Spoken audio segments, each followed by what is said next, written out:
What is up, everybody? It is Alex from Heavy New York, calling from the quarantine zone again. Happy Saturday, everybody. This time we got Urskogr of Serpent Omega. Thank you so much for your time today. I appreciate it. Thanks for having me. It's so awesome to have you here. You have album number 2 coming out on September 4th. Do you just want to talk about how the making of this was? Was there a preconceived idea of how you wanted this to sound? How did 2 sort of come to be? We work in a really weird sort of process, and we don't really discuss how things are supposed to sound or what kind of album we want to make. But we have this philosophy that best riff wins. So when we go into the rehearsal studio and starting making songs, we just is it a good riff? Then it makes the cut. If it's bad, it won't make the cut. And everyone has this veto in this band. So, if 3 out of 4 loves a riff and then one person goes, no, I don't like it, then it's not going to make the cut. So it's time consuming, and but yeah, it works for us. So, but I think it is actually the individuals in this band that kind of forms the sound. So no clear idea, but we are Serpent Omega and we sound this way. Yeah, so it seems like the songwriting process for you is very organic, right? Yeah, definitely. Yeah, and being that when I'd imagine because everything happens so organically, and do you almost have to always have a record button on, because has there ever been times where things happen by accident in a way? Yeah, but when we start to arrange the songs, then we always try to record them, just with the phone, just to remember how many turns how many times does this riff being played before this riff comes, and so on. Just to remember the arrangement of the songs. But it's Jonsson and Brief, the guitarist and the bass player, who is the main riff writers, and of course they know what kind of riffs they bring to the table. So we don't have to have a recorder to remember those, but just the way that we arrange things, and if we make any alternations in the riffs and stuff, then we record it. Mm-hmm. Could the first single that you released, Land of Darkness, almost serve as a clear representation of what this whole album is going to sound, or is this just the beginning? Both, actually. Both. We kind of have this... we can kind of move seamlessly between different types of sounds, I would say. So in a way, Land of Darkness is really, it represents what Serpent Omega is about. But the album is much wider and broader, and it's both. I can't answer that any better than that. It's both. You have to hear it, and you'll understand. Well, from listening to the album, going from Land of Darkness to, Through the Gates, or to a song like Rivers of Reverse, it almost seemed like every song had many different emotions and many different vibes behind it. Is it almost representative of an emotion that you or the rest of the band were sort of feeling at a particular time? That's difficult to say.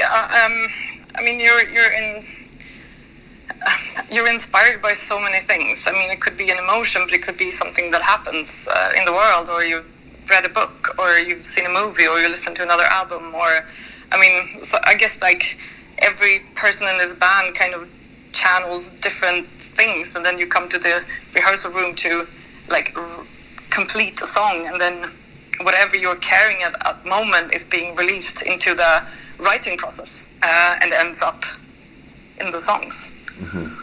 Is there ever a time where lyrics or a concept could determine the direction that the music will go? No. Never? No, never. Best riff wins, always. Wow. That's a very honest way of putting it, because I've always thought there has to be something that you've wanted to sing about, or something that you wanted to address in a song, but obviously you rely on the music in order to come up with lyrical inspiration, right? Yeah, I do, in a way.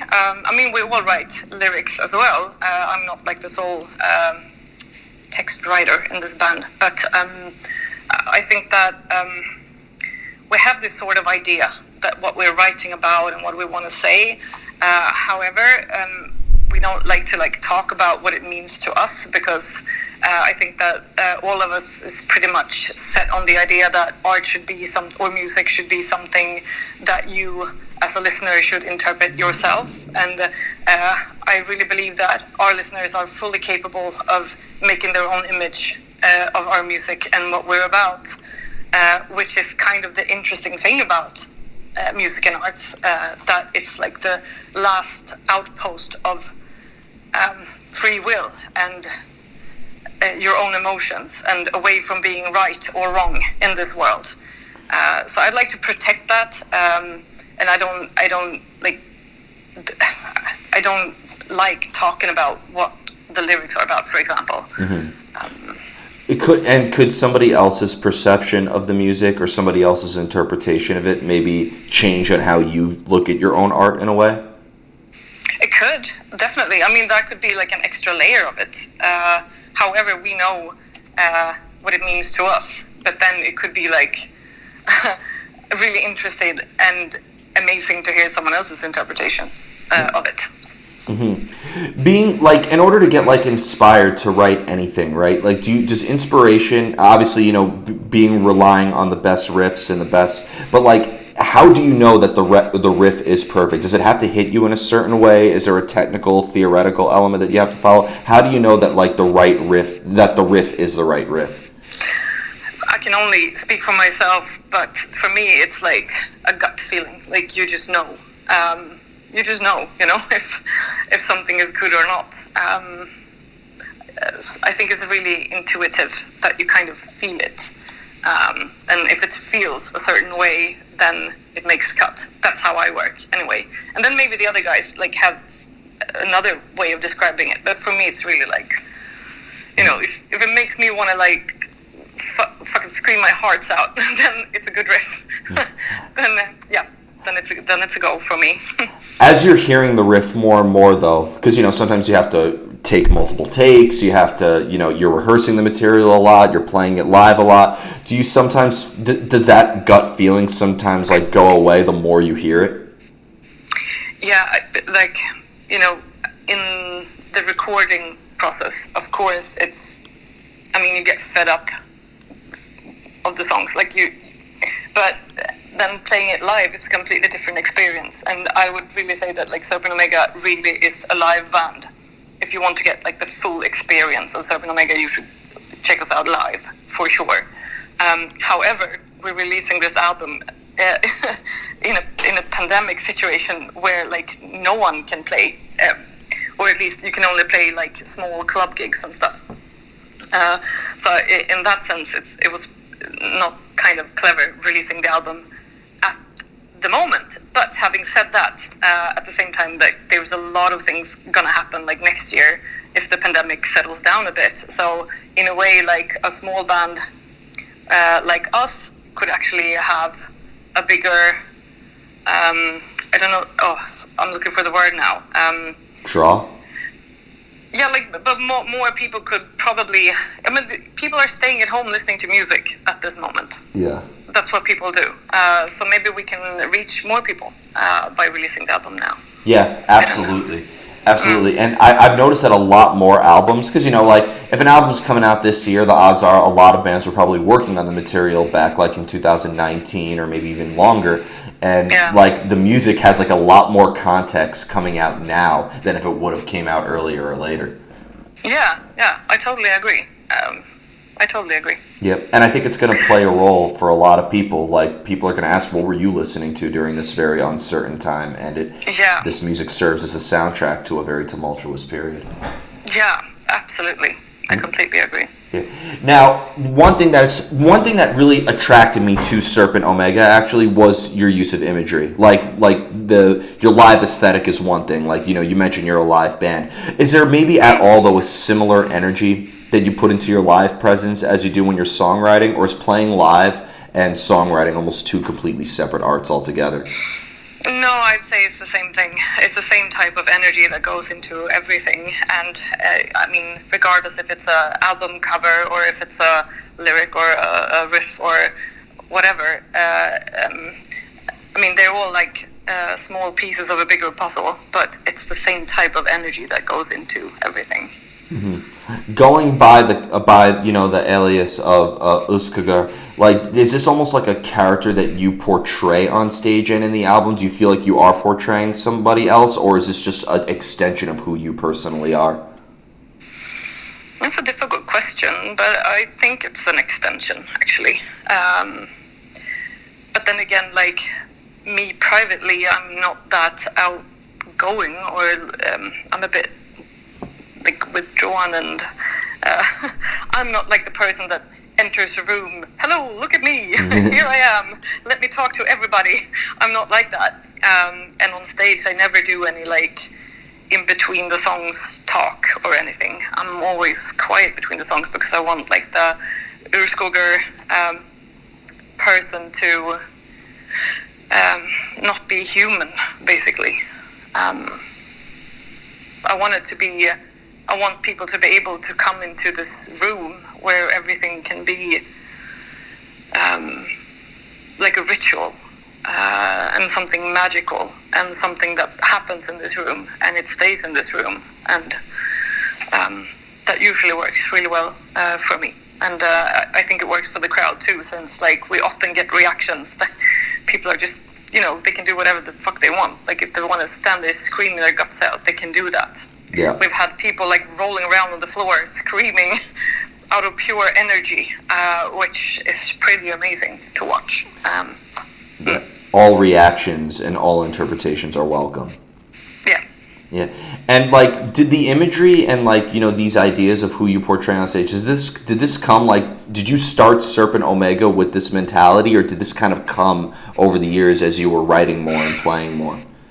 I think it has developed over the years. Like from the start, I had this idea of what I wanted to do, but of course, as years has gone by, the Urskogr personality kind of I've gotten to know her better, and we've gotten really good friends over the years. So now I'm really set in this sort of character and familiar with it, and it gives me energy to enter this character, and whether it's songwriting or a live performance, I feel really comfortable in that character. Mm-hmm. And were you portraying yourself differently in 2013 when you released the debut full length? Somewhat, not that much different though. No, it was just probably more like a younger version of what I am today. So that like the initial aesthetics and it's just like a development. So not that big of a difference, but I think it has improved over the years. Definitely. I mean, art is life, just like anything else. It grows, it develops. You learn a lot about it. You learn a lot about each other. So as you grow as an artist grows, the art grows along with it. Yeah, well put. Yeah, definitely. Yeah, and I don't buy it for a second. There's no way in hell that an artist does the same thing their entire life. I do think it's actually impossible. Yeah, I agree with that. And I think even though like you have painters that tends to paint like, I always paint stripes, but then again, a stripe could never look the same as another stripe. So and whatever you're feeling while you're doing it's going to change depending on who you are, and people they grow, and I mean an old soul is not the same soul as the person you were when you were young. So and that goes into the art. Even if you continue to paint stripes your entire life, the stripes are going to change. Yeah, absolutely. And like the world around you is also different. So I, as an artist, I used to say the world doesn't influence me. I hate the world. I don't, the world doesn't inspire me at all. But the fact of the matter is like the world around you is going to change. Therefore, you're going to change. Therefore, your art is going to change. Yeah, absolutely. And also like we live in really dark ages right now. Like the world has really changed for the worse. So, I mean, it would be, I don't know you would have to live in a cage, totally isolated from everything, not to be affected by what's going on in the world today. Yeah, I am waiting to hear the story that somebody was in a coma back in February and then they wake up when the pandemic's over. Ah, I want to hear that story too. So when you find out, then call me I, and tell me. I'm doing some Google searches. I gotta get access to the government. Yeah, yeah. Maybe we can help you with that. Yeah, I interview metal bands. I'm trying to help out with some artistic inspiration. Can you help me out with this? Now, Now, kind of going back to the making of Two, being that the last full length album came out in 2013, does this at all serve as a follow up to the 2013 album, or is this almost still like a fresh start for Serpent Omega? Um, well, we started the songwriting directly after the first album was done. So a few of the songs on this album is actually like 7 years old. And they kind of work like a bridge from the last album to this album. So I guess it's both, and then some songs are really new. I think Land of Darkness was the song that we wrote last, and it's like the newest song, and kind of works like it summons us up, what we are and what we want to do. So I guess it's both, actually. Yeah.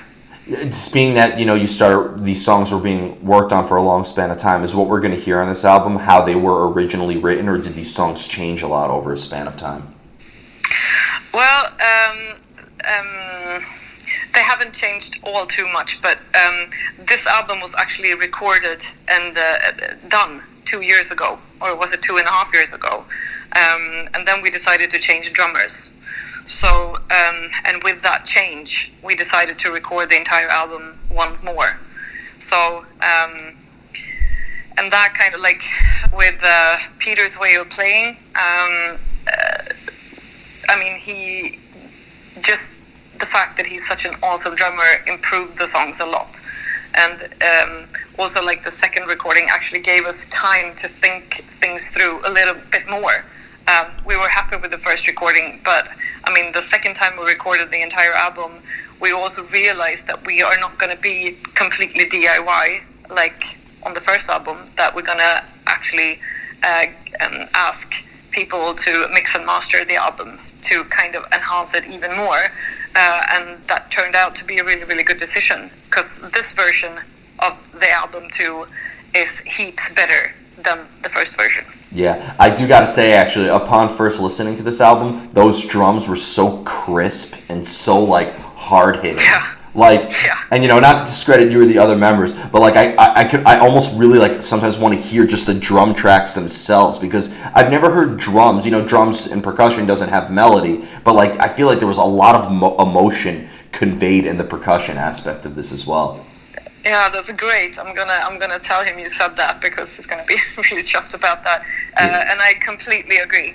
He has this sort of style of playing which is like so brutal and chaotic yet extremely controlled, which is super rare, I think. Yeah. And he's a fucking amazing drummer, basically. Yeah, because I feel like sometimes people get so lost in the chaotic element that they lose control. You don't want to be too dictated and too static on stage. You don't want the art to end up controlling you.